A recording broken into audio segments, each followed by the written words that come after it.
کہ بہت سے لوگ کہتے ہیں کہ جناب دیکھیں یہ دوائیاں جعلی بیچ کے یہ کرا کے یہ حج پہ چلے گئے، یہ عمرے پہ چلے گئے۔ تو دیکھیں بات یہ ہے کہ کلو اناء یترشح بما فی، یہ عربی کا ایک مقولہ ہے۔ اس کا مطلب یہ ہے کہ برتن سے وہی چھلکتا ہے جو اس میں ہوتا ہے۔ کسی برتن میں آپ پانی ڈالیں گے تو پانی نکلے گا، اور اس میں گندگی ڈالیں گے تو گندگی نکلے گی۔ پانی ڈال کے گندگی نہیں نکل سکتی، گندگی ڈال کے پانی نہیں نکل سکتا۔ تو کچھ لوگ ایسے ہوتے ہیں کہ جو دین کے، دینداروں کے، علم کے، علماء کے، اہل علم کے دشمن ہوتے ہیں، اور یہ ہمیشہ سے ہوتے ہیں۔ یہ آج کی بات نہیں ہے، اللہ تعالیٰ کے جو نبی تھے ان کے بھی دشمن ہوا کرتے تھے۔ قرآن پاک کے اندر ہے وَكَذَلِكَ جَعَلْنَا لِكُلِّ نَبِيٍّ عَدُوًّا شَيَاطِينَ الْإِنسِ وَالْجِنِّ، یہ قرآن کی آیت ہے۔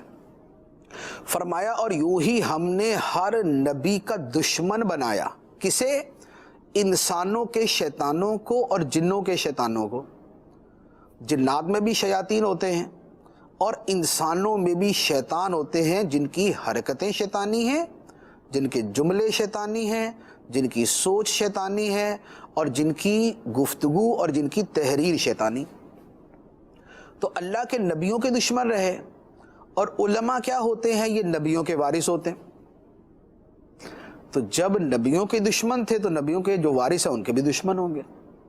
اسی طرح جب دین کے دشمن ہیں تو جو دیندار ہیں ان کے بھی دشمن ہوں گے۔ اور بہت سے لوگ وہ ہیں کہ جن کے اندر دین اور دینداروں کا بغض ہوتا ہے۔ وہ بھی ہوتے ہیں جو کھلے دہری ہوتے ہیں، اور وہ بھی ہوتے ہیں جو دہریوں کی صحبت میں بیٹھتے ہیں۔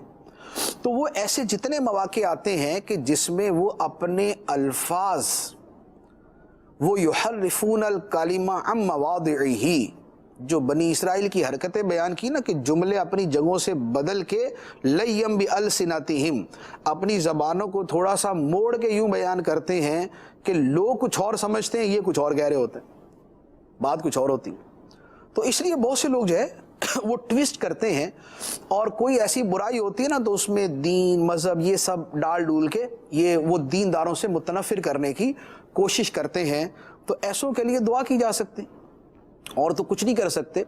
ورنہ فی الحال جو صورتحال ہے وہ یہ ہے کہ یہ جتنے ماسک مارکیٹ سے غائب ہوئے یہ دیندار لوگ نہیں تھے، یہ دنیاوی تعلیم یافتہ تھے۔ جتنے جو ہے وہ دوائیاں جعلی بناتے ہیں تو یہ دیندار نہیں ہوتے، یہ دنیاوی تعلیم یافتہ ہوتے ہیں، دنیاوی منصب اور عہدے ہوتے ہیں ان کے پاس۔ اور اس کے علاوہ جتنی برائیاں آپ سمجھتے ہیں، رشوت جو ہے وہ کون کون لیتا ہے، کہاں کہاں لیتا ہے، کتنی کتنی لیتا ہے، تو یہ حاجی صاحب ہوتے ہیں یا کون ہوتے ہیں؟ یعنی ایک فاسق فاجر جا کے حج کر لے گا تو وہ دیندار بن گیا۔ بس دین تو خدا سے تعلق بہتر بنانے اور مخلوق سے تعلق بہتر بنانے کا نام ہے۔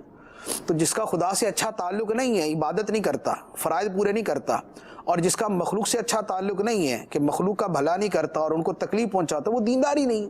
اب وہ داڑھی رکھے یا وہ کوئی اور شکل بنا لے۔ تو لہذا یہ بات جو ہے یہ محض ایک یوں کہہ لیں کہ لوگوں کے، بعض لوگوں کے جو دل و دماغ میں کچھ ہوتا ہے یہ وہ اگال دیتے ہیں۔